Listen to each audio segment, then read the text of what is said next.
Hey staff, it's Kristen. Welcome back to another school year. Today I'm going to show you how to get started in Bloomboard for the 2015 school year. So the first thing I'm going to do is go to bloomboard.com. If you remember from last spring, the interface at Bloomboard changed. So this new menu is what you'll see, but you're going to want to click up here at the top where it says Look for Bloomboard's Observation Tools. When you do, it'll take you to the login, and it looks like I'm already still logged in, so I'm going to go right to my dashboard. Now, new this year, your principal or your administrator should have already scheduled your events for this year. So no matter where you are in the cycle, whether you are on year 1, 2, or 3, or a probationary teacher, you should see 3 different things in your current activities. You should see the self-assessment, the goal review, and your annual evaluation. In this video, we're going to focus on the self-assessment. So last year you did a self-assessment, and this year you're going to revisit that self-assessment and complete a new one. So in order to make this easier, what you're going to probably need to do is open 2 tabs. So I'm actually going to come down here to the bottom, and I'm going to show activities from the previous year. And if I scroll down here, I'll see the self-assessment that I did for myself last year.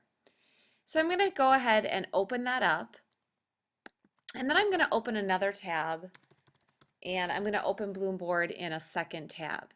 And the reason I'm going to do this is that Bloomboard doesn't allow you to kind of toggle back and forth unless you have 2 screens open. So I'm going to open 2 different screens,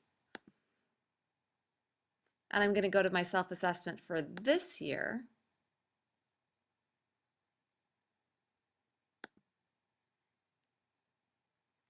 And then I'll be able to go back and forth between last year's self-assessment and this year's self-assessment. So if I feel like I'm still at meets expectation in that category, I can go ahead and fill that in. If I feel like after last year maybe I'm in exceeds at one of these categories, I can fill that in. And so I can go back and forth down the line until my self-assessment is complete. When my self-assessment's complete, I'm going to go ahead and at the very bottom here, I'm going to share that. You can barely see it. I'm going to make my screen a little bit bigger. At the very bottom, it says I'm going to share my rating with my administrator.